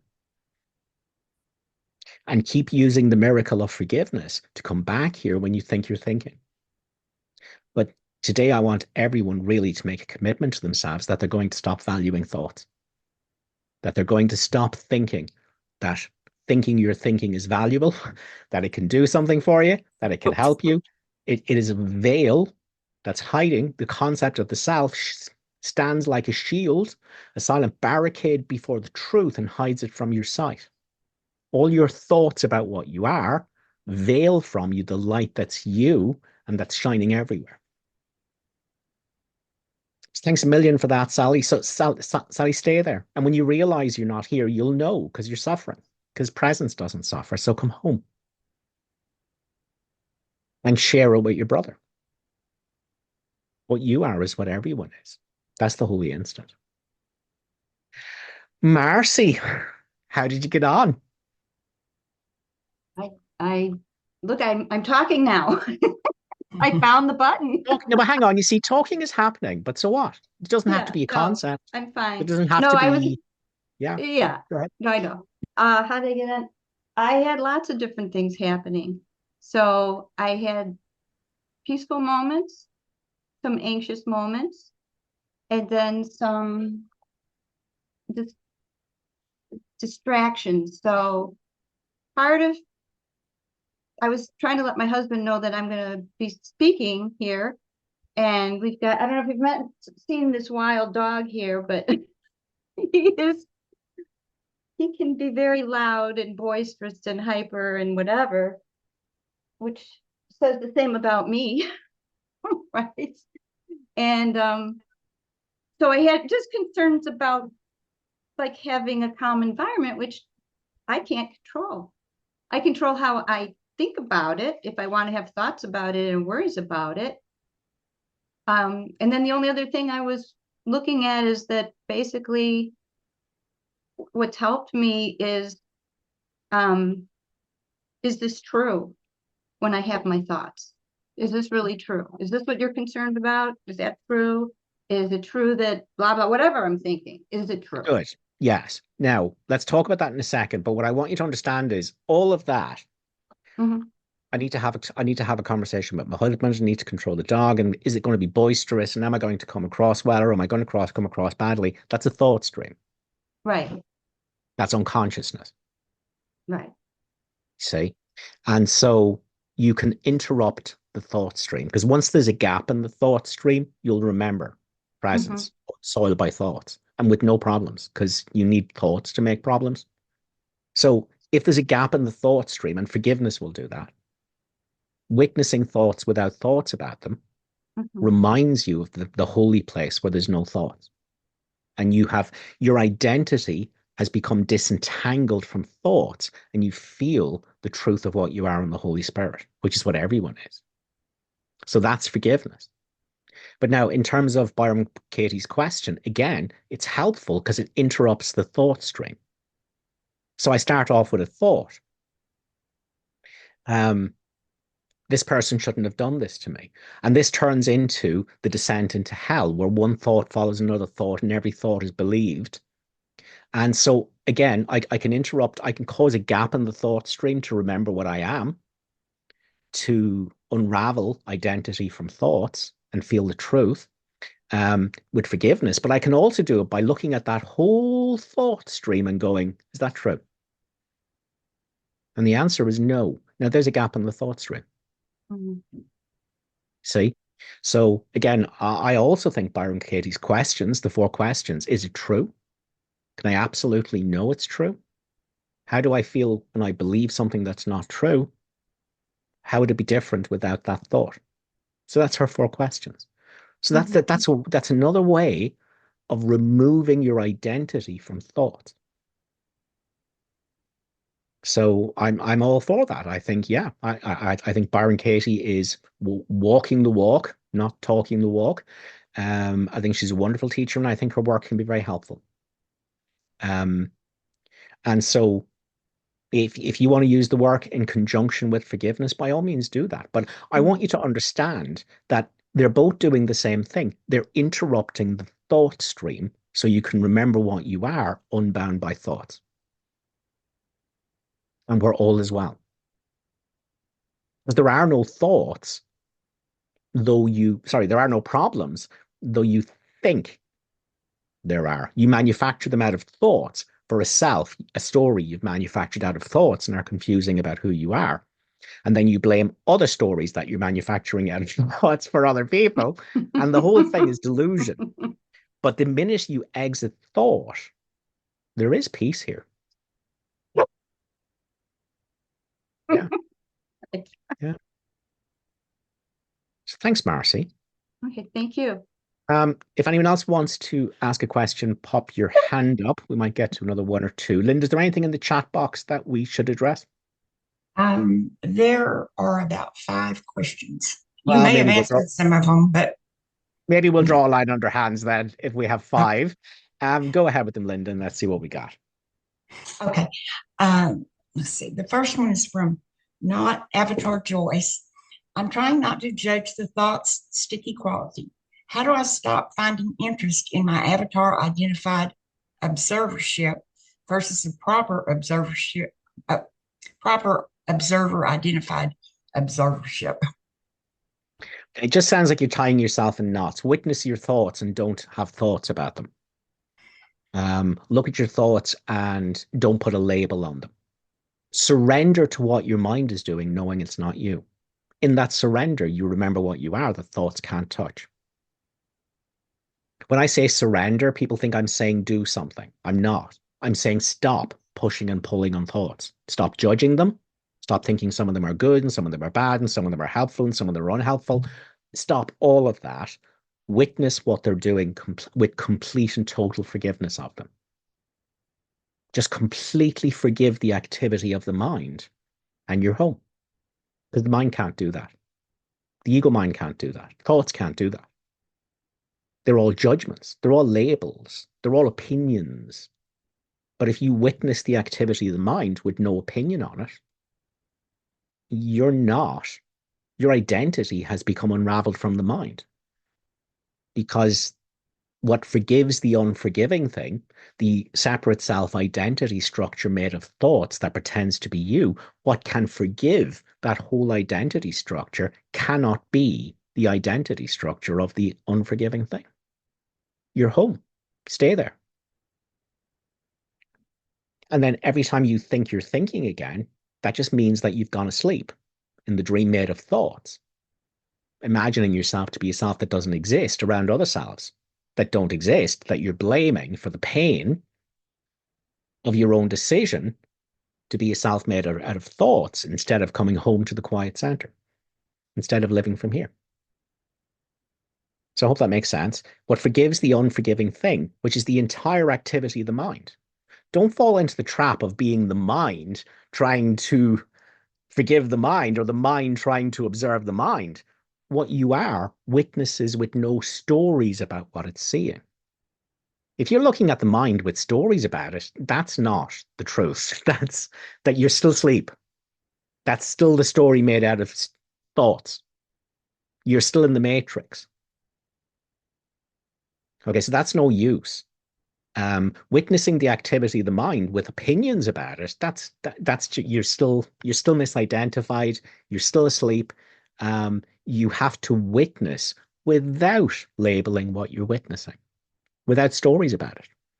You have to be the silence, witness to the noise, the stillness, witness to the movement, the formlessness, witness to the form. That's forgiveness. That's the way out of hell. That's the escape from concepts. That's the experience of the holy place that thoughts can enter not. So it's just going to take some practice for you to notice when you think you're thinking and go, these are just thoughts, and come home. So I hope that helps. What's our next question in the chat box, Linda? Do you want to go to the hands? No, let's do the chat box. Okay, all right, the chat box. All right, the next one is, how do we interact with others without having these thoughts? Thank you very much. I love what you said. What I am, no thoughts can touch. This will be my screensaver. Yeah, no, this is the trap. You're trying to fight thoughts. You're trying to stop thoughts. You're thinking thoughts are the problem. They are not. They are nothing. Your only problem is that you're identifying with thoughts. Do not try and stop thoughts. Do not go to war against thoughts. Do not try and fix thoughts. Do not try and change thoughts. You forgive thoughts and you're home. That's it. Don't be trying to do, there's thoughts there, but so what? They have no effect. They don't mean anything here in the quiet center. If you go to war with thoughts, if you're trying to fix thoughts, no. What you are as the quiet center here in the Holy Spirit, what you are outside of concepts, it cannot oppose something. It cannot say, oh, those thoughts are a problem. Oh, they're a bad thing. Those are thoughts. Do not go to war on thoughts. Your way home is your forgiveness of thoughts. Let them do whatever they're wanting to do. They're happening all by themselves. Let them do it and stop saying thoughts are bad. They're not. They're nothing. The minute you forgive them, instead of going to war with them or going unconscious in them, what you are is outside of thoughts. It is presence. It is the holy place that thoughts can enter not. Thoughts will still happen, but they don't mean anything. So nowhere in the Course is it saying go to war with thoughts, stop thoughts. It's saying forgive them, disentangle yourself from them. That's the escape from concepts. The escape from concepts isn't thought stopping. It's you no longer losing your identity to them, no longer believing them. So I hope that makes sense. You will never come home to the holy place that thoughts can enter not by anything other than forgiveness. You will never get home here by opposing anything, by opposing feelings, by opposing thoughts, by opposing anything. Opposition cannot take you here. Only total forgiveness can bring you here. So you don't have to declare war on thoughts. You don't have to stop them coming. You have to forgive them being there because they don't mean anything. That's all. Thoughts will stop by themselves, or at least get a hell of a lot. It'll get a hell of a lot quieter in your mind if you just stay in the holy place, or at least keep coming home here when you realize you're not here. And you'll know you're not here because you're suffering. You just keep coming home here. When you've done that for a while, it gets very quiet. But you've never gone to war with thoughts. You've never tried to stop them. Don't do that. That's a trap. As long as you're awake in your mind, forgiving thoughts instead of identifying with them and believing them, you're home and dry. They haven't robbed you of your awareness. You haven't gone unconscious because you're awake, witness to thoughts, and with no opinions on them. So be careful of having thoughts about the thoughts. Oh, these thoughts shouldn't be happening. That's a thought. Oh, these thoughts are bad. That's a thought. That's just more thoughts.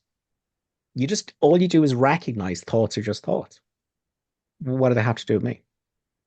They have nothing to do with you. They're just nothing. What's next, Linda? Oh, okay. I had to go. There's a lot of chatting in the box today. Yeah. Okay. Let's see. Okay, I'm trying to find.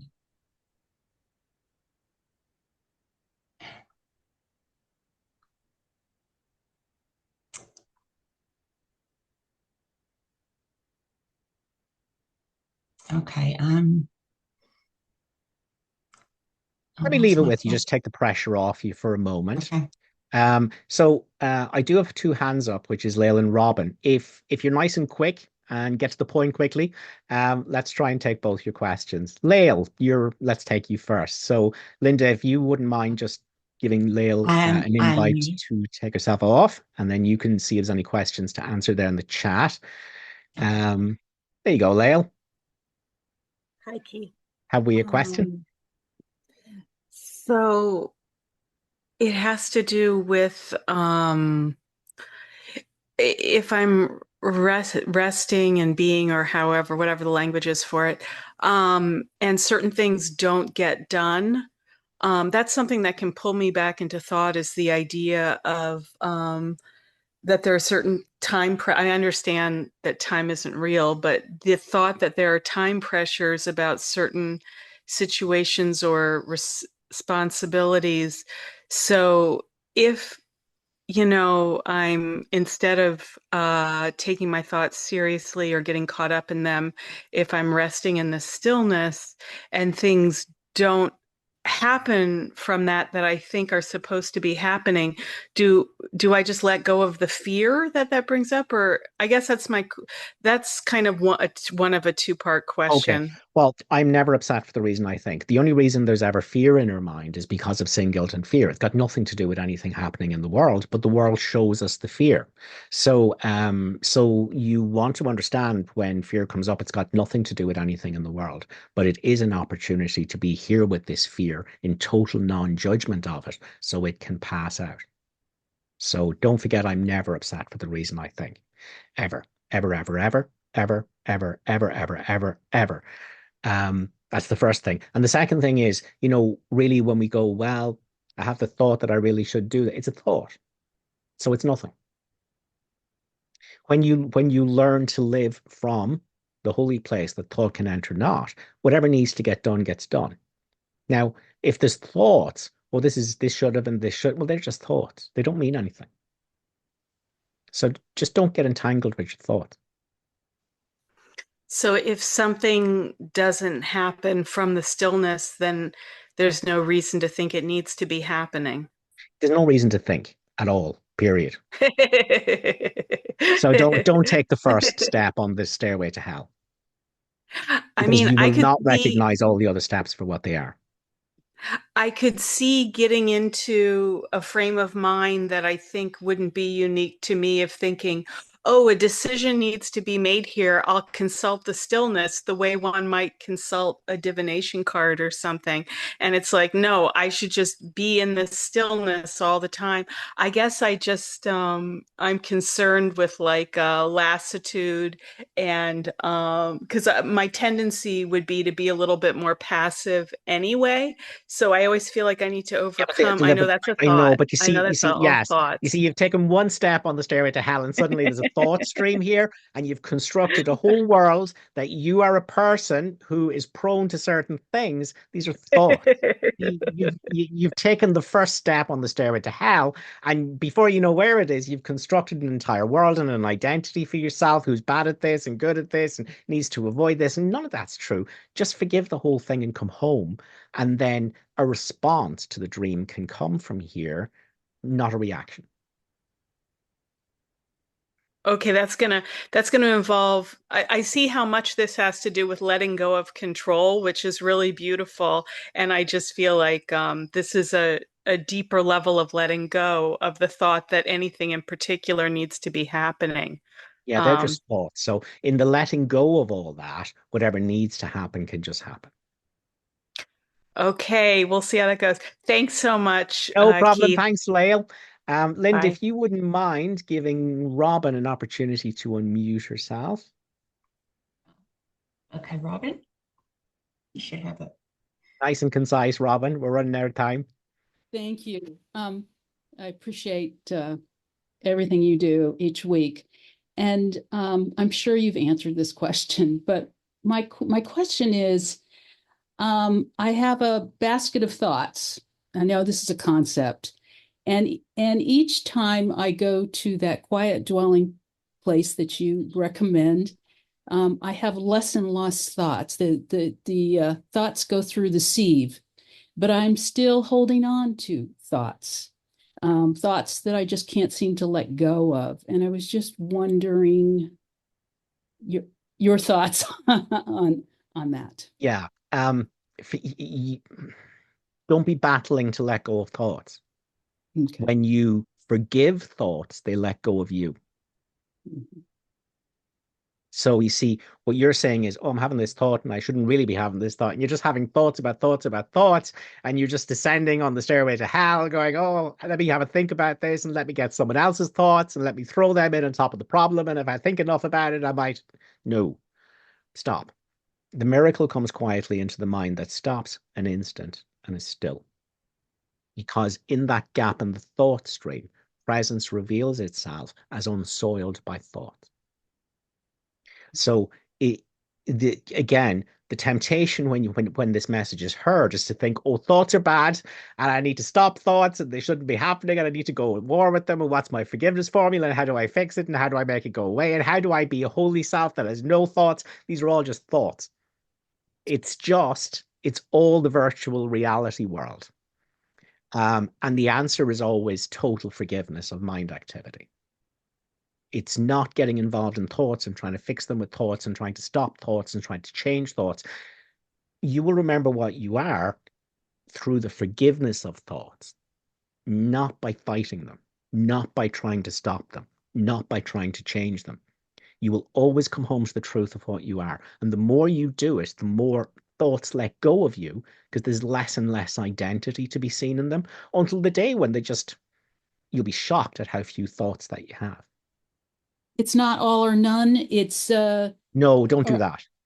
Yeah. Yeah. Okay. So because the truth of what you are is here no matter what thoughts are doing.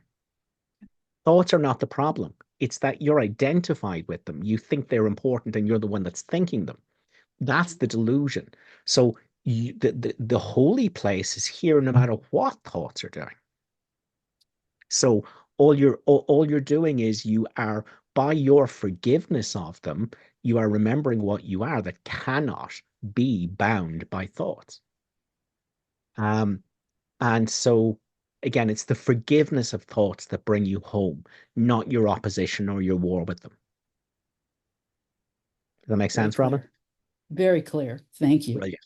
And for anyone listening, this is the trap. The only way out of hell, which is just misidentification, the only way out of hell is forgiveness. You can't fight, oppose, or think your way out of a hell that's made of thoughts. You can only totally forgive your way out, because that's the one thing which isn't in hell.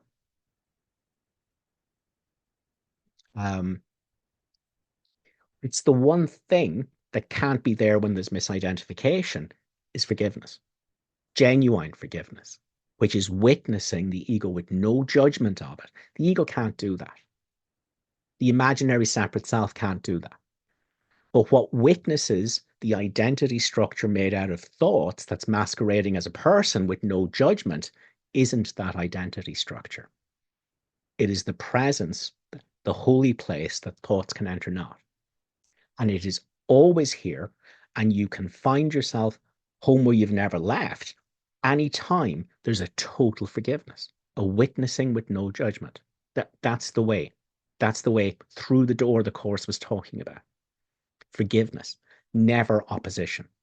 If you're opposed to anything, if you're trying to fix thoughts, fix feelings, change thoughts, change feelings, not have thoughts, not have feelings, make them go away, there's no escape from hell there. That's not the escape from concepts. You will never come home to the truth of God's Son through opposition to anything, through resistance to anything, through the idea that the present moment should be different than it is. There's no self-remembrance in that. There is only self-remembrance in total forgiveness. So thanks for that question, Robin. That's an important one. I hope that's helpful. Linda, anything to wrap up in the chat box before we sign off? Well, there's a couple more that before you do the line, but if we're running out of time, I'll give you this one from Rick. Was next. Okay. Would it be safe to say that thoughts are a useful tool to navigate your day as long as you don't identify them? Yeah, we're not. Well, first of all, let me say thoughts are not necessary. So I don't want you to understand anything I say from here that it means that thought is necessary. It is not. All things are done from the quiet center. It does not require thought. Decision does not require thought. So let me say that in advance. Now, let me say this also. Thinking is not the problem. Thoughts are not the problem. The problem is how thought seems to rob you of your identity, and you suddenly start thinking you're a thinker of thoughts, and then compulsive thinking is going on, and you think you're the one that's thinking it, and that's the problem. Now, if you come home to the holy place, that thought can enter not, then from here, a decision can be made as a result of a thought, but you haven't lost your identity as the holy place. So that thought will be a right-minded thought. That thought will be in service to the holy place that thought can enter not. And it will not rob you of your identity. It won't pull you into unconsciousness and a thought stream. So the answer to the question is yes, that can be the case. Thought can arise as an answer to a decision about what to do. It doesn't have to, okay, but it can do. And again, that thought is not the problem. It can be in service to the holy place that thought can enter not, provided you haven't lost your identity in a thought stream. So I hope that makes sense. So yes, thought can be a tool. It can be in service to the thoughtless place, provided it doesn't pull you into a thought stream. Cool. Have we another one, Linda? Yes. Okay. Would you say that this is from Marina? Would you say that every day, if I wake up and see myself in the mirror, I can just remember that I have more forgiveness opportunities ahead, nothing more?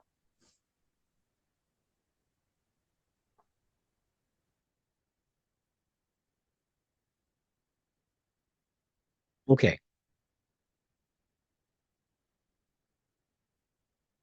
Your task is stay here in the holy place that thought can enter not. That's your task. Okay. You will not stay here. Okay. What's going to happen is the sin, guilt, and fear in your mind is going to come up, and you are going to jump into thoughts in order to start medicating yourself against the sin, guilt, and fear. Okay. So again, our practice is you stay here. This is where you should be. This is who you are outside of thoughts. Okay. This thoughtless place. Stay here, right? But now what's going to happen is sin, guilt, and fear that's not resolved in the mind, it's going to come up. And when that happens, I'm going to feel like a clench, like in the chest area or the solar plexus area. Somebody says or does something and there's a clench.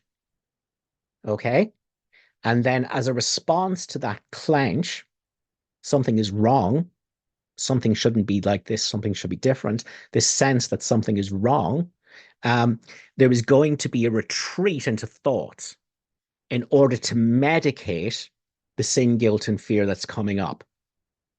So I'm going to forget the holy place that thought can enter not when this clench comes, when something happens, and I'm going to find myself going into reaction, going into thoughts as a way of medicating the self-hatred, the sin, the guilt, the fear that's in our mind. Okay. Now, if I don't catch that in time, I've gone into this story that I'm a person, that I have a very vulnerable past, and people shouldn't treat me like this, and oh, and there's anger, and there's hatred, and there's vomiting, there's judgment out into the world. Okay. So once you've overshot, once you've gone into thoughts, it's too late, right? You're on the stairway to hell. Everything you do is another step further into hell. Okay, until you go, oh, there is the other way here. All right. And you use the miracle to come home. So that's going to happen. What's very important in the beginning is that your identity shifts, that you understand that the separate self is a delusion made of thoughts, that really and truly the truth of what you are is this presence. That is the most important thing to happen. And forgiveness, constantly coming back here, the point will come where you cross that bridge where identity shifts and you can't fool yourself anymore. But that doesn't mean reactivity's gone. That doesn't mean all the sin, guilt, and fear is removed from your mind. So even though you know there is no one there, when sin, guilt, and fear comes up, there's still going to be this jumping into thoughts to get away from it, to start making up stories about it and pushing it down and pushing it out and blaming someone else for it and not taking responsibility for it. And that's what's going to happen.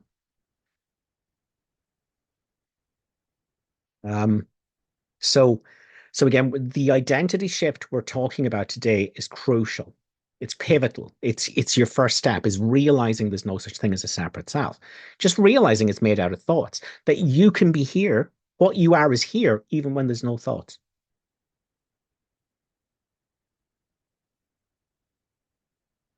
And that's incredible. Because you realize everything you ever thought you were was just thoughts. It's got nothing to do with what you are.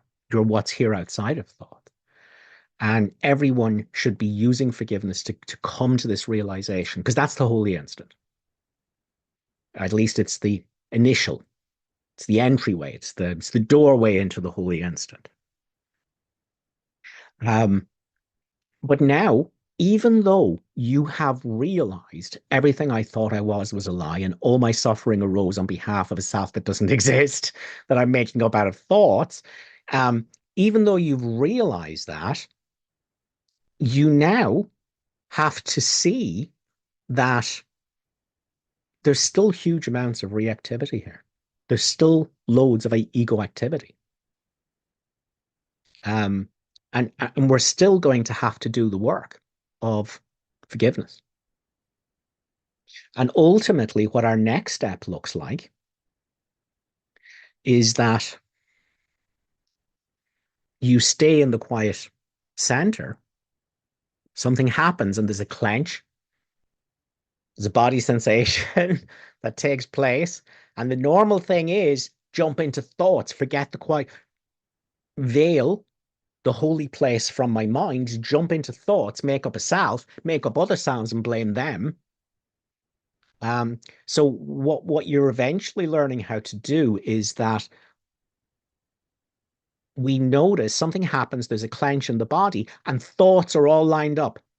They're ready to go with the medication and the story that it's someone else's fault and people shouldn't do it. And why does it always happen to me? And okay, that's all ready to go. And the whole body response is the elevated heart rate and the sweating and the anger response, and it's all ready to go. But eventually, what you learn how to do is you see all this happening and you see all that ready to go, and you go, well, why would I do that? Why would I leave the quiet center? And it all dissipates inside of you without getting projected.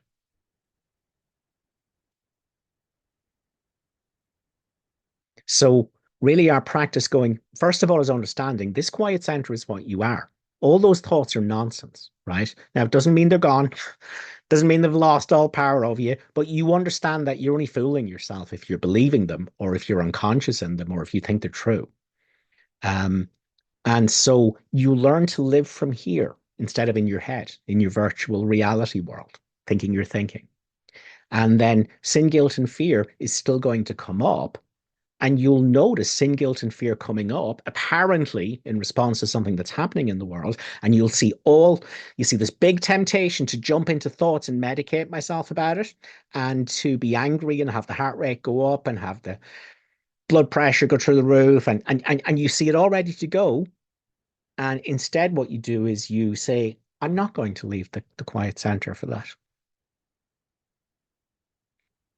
I'm going to be here with this, with total non-judgment of it until it passes. So that will be the next stage of our practice. So it's important to say that when I say, come home here and stay here, that's not enlightenment. Okay? If you stay here, you'll awaken. You'll never be fooled by thoughts again. But you're still going to have to look at sin, guilt, and fear in your mind, and the temptation to jump into thoughts and projection rather than sit with it and let it be undone by forgiveness. So that's really going to be our practice going forwards. Okay, so I hope that makes sense. So is there one more to deal with, Linda, before we wrap up? Yes, okay. From Julie, a question for Keith. Is the first step into the descent to hell the thought I? And she adds, it seems that when you say that this presence is who you are, there's an identity in that. So what we're really saying is that outside of thoughts, what you are is I am. That's a thought.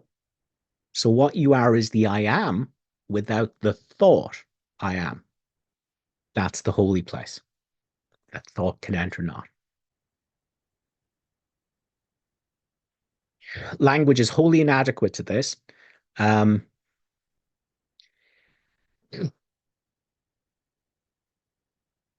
the beginning, it feels like there's a you who is choosing the holy place as its identity. That's normal. That's why the Course talks about your right-minded self. So your right-minded self is the self that draws its identity from, this is what I am. I am the holy place. So in the beginning, that's fine. This is the I am thought, if you like. Okay. It is perfectly fine to because the Course is all about practicing from here until the wrong-minded self, the one that's made out of thoughts and thinking and resistance and opposition, until that's gone. And now there's no more need for the right-minded self. The one that says, I am this, I am the stillness and not the noise. There's no need for that one anymore. So that disappears. And now there's no self. There is only everywhere here and here everywhere. No self. Identity ultimately is made out of thoughts. You require thoughts for identity. And really, identity is just a way to differentiate what I am as opposed to something else. So in truth, when the ego was undone, there is nothing apart from experience. And so really identity becomes a misnomer at that point. It doesn't make any sense. If the forms, the broken pieces seem to take me nothing, but because the whole is in each one and everything is the same as everything else, it's one indivisible whole, then at that point, identity doesn't mean anything.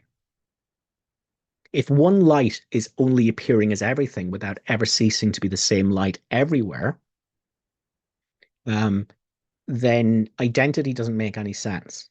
Because again, identity is a way thoughts carve out something apart from everything else. So don't worry about the fact that in the beginning, we're kind of introducing a imaginary separation. We're saying, well, hang on, are those thoughts me? Or am I the holy place that's witness to them but untouched by them? That creates a separation, and that creates an identity as a right-minded self as opposed to the wrong-minded self. That's necessary for a while.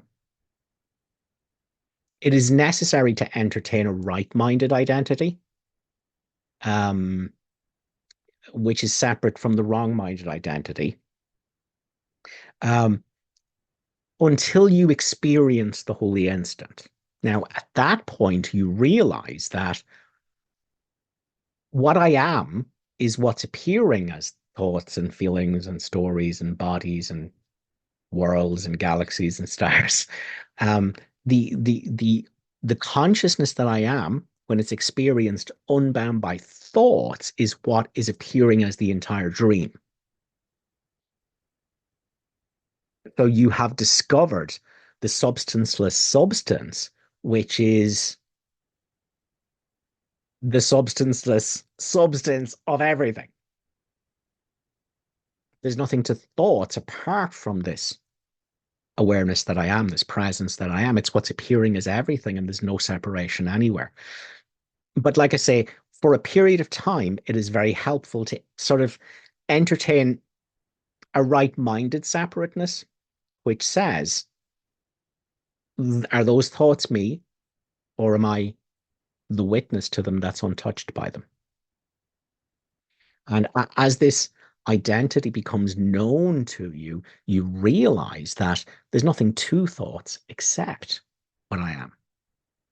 And at that point, identity in the sense of a self falls away. It's not necessary.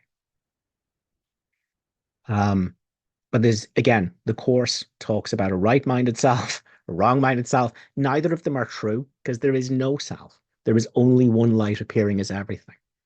There's no self anywhere. There is just what is. What is appearing as the forms the broken pieces seem to take, which mean nothing. And it's one, and it's whole, and it's everywhere. But there's no sense of a self that's there. Okay, it's a bit of a long-winded explanation. It's fine to entertain the notion of a right-minded self until you're ready even to let go of the notion that there is a self at all, is what I would say to that. Right, on that note, we will leave it with you. Guys, thanks a million for your attention.